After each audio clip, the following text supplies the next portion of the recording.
Hello students, welcome back to my YouTube channel Vicky से computer education. Students, आज मैं आपको इस वीडियो में समझाने वाला हूं कि जेई मेन एग्जाम 2025 फाइनली एंटी ऑफिशियल अपडेट आ चुकी है। कैटेगरी से रिलेटेड कैटेगरी सर्टिफिकेट में जो भी प्रॉब्लम स्टूडेंट को आ रही थी जब रजिस्ट्रेशन कर रहे थे जेई मेन का, तो वो प्रॉब्लम सॉल्व हो चुकी है एनटीए से। तो ये इस वीडियो में डिस्कस करेंगे। और दूसरा अपडेट ये है कि जैसे कि जब आप फॉर्म फिल करते हैं तो जब आप कैटेगरी सर्टिफिकेट ऑप्शन को फिल करेंगे तो आपको कैसे पता चलेगा, आप किस तरीके से चेक करेंगे कि अगर हम स्टेट में ओबीसी कास्ट में आते हैं तो क्या हम सेंट्रल में भी ओबीसी कास्ट में आती है, कैसे आप पता करें। क्योंकि हर एक स्टेट का अलग अलग कुछ कास्ट ऐसे हैं जो कि स्टेट में ओबीसी में है लेकिन जनरल में उनका नहीं है, तो वो जनरल ओबीसी सेंट्रल में नहीं है तो वो जनरल का फॉर्म ही फिल कर सकते हैं। क्योंकि अगर आप स्टेट में ओबीसी में तो सेंट्रल में ओबीसी में एनसीएल में होना चाहिए, ठीक है ना। तो ये कैसे हम चेक करेंगे कि हम सेंट्रल की लिस्ट में ओबीसी में है या नहीं है, तो ये हम क्वेश्चन क्लियर करेंगे। और जो फाइनली अपडेट है आपकी एनटीए की कैटेगरी सर्टिफिकेट से रिलेटेड जो प्रॉब्लम थी, जिन स्टूडेंट के पास कास्ट सर्टिफिकेट नहीं था वो किस तरीके से उस ऑप्शन में मतलब जो उस आवेदन क्रमांक नंबर है या रजिस्ट्रेशन नंबर है वो कास्ट सर्टिफिकेट कैसे फिल करेंगे। तो चलिए इस वीडियो को स्टार्ट करते हैं और बिल्कुल डीपली समझते हैं।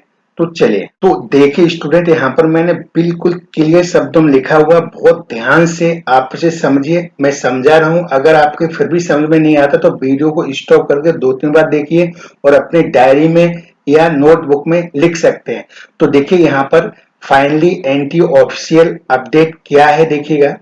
अगर बिल्कुल ध्यान समझिए, अगर आप इस जनरल में नहीं आते हैं, अगर आप जनरल में तो सर्टिफिकेट की जरूरत नहीं पड़ती, डायरेक्ट आप जेई मेन का फॉर्म फिल कर सकते हैं। और अगर आप जनरल कास्ट में नहीं आते हैं तो आपको फॉर्म भरते समय, जैसे मान लीजिए आपकी ओबीसी एनसीएल कास्ट है या ओबीसी है या ईडब्ल्यूएस है, एससी एसटी या अदर किसी कैटेगरी में आप आते हैं, तो कास्ट कैटेगरी सर्टिफिकेट नंबर आपको फिल करना होगा। समझ गया ना कि अगर जब आप फॉर्म फिल करेंगे और उस समय अगर आप जनरल में हैं तो आप फॉर्म डायरेक्टली फिल कर सकते हो, वहां पर कोई भी सर्टिफिकेट नहीं मांगा जाए। अगर आप ओबीसी ईडब्ल्यूएस एससी एसटी या अदर किसी कैटेगरी में आते हैं तो उस कंडीशन में आपके पास कास्ट सर्टिफिकेट होना चाहिए, ठीक है ना। तो वहां पर आपको जो नंबर फिल करना पड़ेगा। तो ये तो हो गया कि अगर आपके पास है, ठीक है ना। और अगर नहीं है तो जैसे यहाँ पर देखिए लिखा हुआ, अगर आपने अभी तक अपना कास्ट कैटेगरी सर्टिफिकेट नहीं बनवाया, मतलब आपके पास नहीं है, तो आप ऑनलाइन या ऑफलाइन बनवा सकते हैं। अगर आप ऑफलाइन बनवाना चाहते हैं तो अपने तहसील जाकर बनवा सकते हैं। आप जिस जगह रहते हैं, अगर आपको नहीं पता है, अपने पापा से, पेरेंट्स से या आसपास जिसको भी पता है, ठीक है ना, अपने टीचर या अध्यापक से स्कूल में जाकर के आप पूछ सकते हैं, वो बता दें तहसील है वहां पर, वहां से जाकर के अपना ऑफलाइन मतलब कास्ट कैटेगरी सर्टिफिकेट बनवा सकते हैं। अब देखिए टाइम बहुत कम बचा है, तो अगर ऑफलाइन जल्दी नहीं बन सकता है तो आप ऑनलाइन ही बनवा सकते हैं। तो आप अभी पहले, क्योंकि जब ऑनलाइन बनवाएंगे तो आप पहले स्टेट सर्टिफिकेट बनवा लीजिएगा। जब आप अप्लाई करेंगे ऑनलाइन तब आपको रजिस्ट्रेशन नंबर मिलेगा। जैसे आपको स्टेट में अप्लाई करेंगे, ठीक है ना, तो आपको जो नंबर मिलेगा ना, तो वो ही नंबर डाल सकते हैं, उसी को आप जेई का फॉर्म फिल करते समय डाल सकते हैं। और जब आप 1 अप्रैल 2025 के बाद सेंटर सर्टिफिकेट बनवाना पड़ेगा, क्योंकि जब आप मतलब वो 2025, क्योंकि वो जो मांगा जाएगा सर्टिफिकेट वो सेंटर सर्टिफिकेट होना चाहिए, वो 1 अप्रैल 2025 के बाद का बना होना चाहिए, ठीक है ना। तो जब वो बनवाएंगे तो वहां पर भी आपका स्टेट का पहले लगेगा, तब उसके बाद सेंट्रल का बनेगा, ठीक है ना। तो जो अभी आप अप्लाई करेंगे तब तक आपका बन जाएगा, तो उसी के आधार पर 1 अप्रैल 2025 बाद आप सेंट्रल सर्टिफिकेट बनवा सकते हैं, ठीक है ना। और स्टेट मांगा जाएगा तब तक आप अपना स्टेट सर्टिफिकेट बनवा सकते हैं। इसके बाद देखिएगा, ये तो हो गया कैसे बनवाएंगे, क्या करेंगे, ऑफलाइन ऑनलाइन दोनों तरीके से बनवा सकते हैं, ठीक है ना।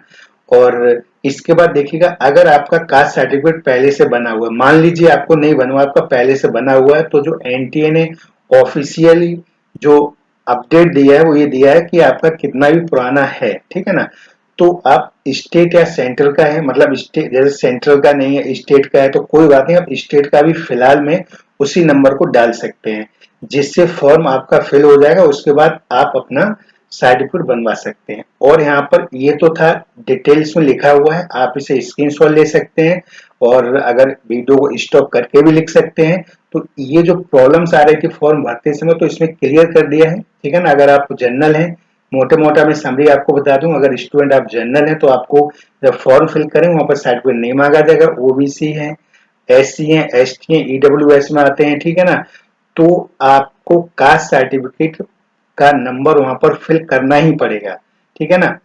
और अगर आपका है और पुराना है, कितना भी पुराना है, तो स्टेट का है वो भी चलेगा, सेंट्रल का वो भी चलेगा, तो वो नंबर आप डाल सकते हैं।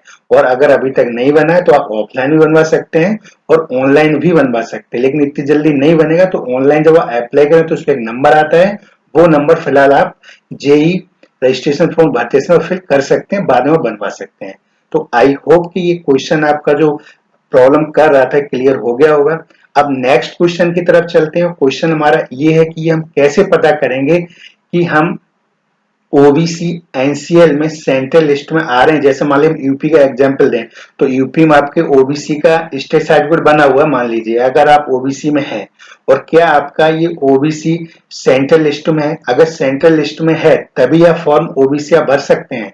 अगर आप जैसे एज ए एग्जांपल यूपी में ओबीसी में है, सेंट्रल में नहीं है, तो आप जनरल का ही भर सकते हैं, ओबीसी का नहीं भर सकते हैं। जब आप अगर स्टेट में ओबीसी में है कोई दिक्कत नहीं है, तो आपका सेंट्रल लिस्ट में भी ओबीसी में होना चाहिए।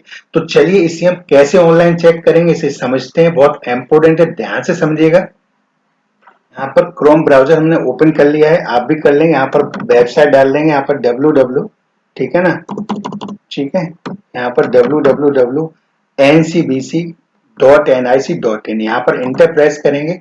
इसका लिंक आपको डिस्क्रिप्शन में मिल जाएगा, वहां से जाकर के आप डायरेक्ट भी क्लिक कर सकते हैं। गूगल में ये आप नोट कर लीजिएगा और मतलब या स्क्रीनशॉट ले लीजिएगा, नोट में वेबसाइट के लिंक को लर्न कर लीजिए, लिख लीजिए, या मतलब वो शॉर्ट लेकर के आप गूगल पर डालेंगे तब भी आ जाएंगे। जैसे यहाँ पर ये वेबसाइट ओपन हो गई है, सेंट्रल की है, national commission for the backward classes. तो देखिए यहाँ पर ये देखिएगा, नीचे आप जैसे ही आएंगे यहाँ पर देखिए आपको लिस्ट मिलेगी, सेंट्रल लिस्ट ऑफ ओबीसी को जैसे यहाँ पर क्लिक करेंगे और अब अपना आप स्टेट सेलेक्ट करेंगे। जैसे कि स्टेट सेलेक्ट हमने जैसे यूपी कर लिया, यूपी में जैसे सेलेक्ट करेंगे, ठीक है ना, तो देखिए ये पूरा आपका यूपी का। जैसे मान लीजिएगा आप यूपी की स्टेट लिस्ट में, यूपी की लिस्ट में आप अहीर या यादव है और आपका मतलब सेंट्रल में भी देखिए यहाँ पर सेंट्रल में भी यहाँ पर अहीर यादव आ रहा है, तो आप जेई का फॉर्म ओबीसी में भर सकते हैं। तो ये सारा आप बाई स्टेट वाइज आप चेक कर सकते हैं। अगर इस लिस्ट में आपकी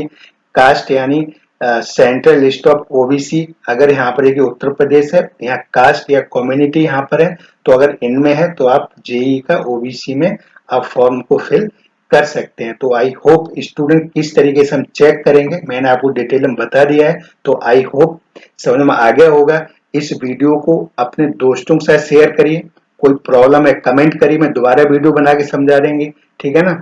और इस चैनल विकी से कंप्यूटर एजुकेशन चैनल को सब्सक्राइब अवश्य करिए। मिलते हैं नेक्स्ट वीडियो में। जय हिंद, जय भारत।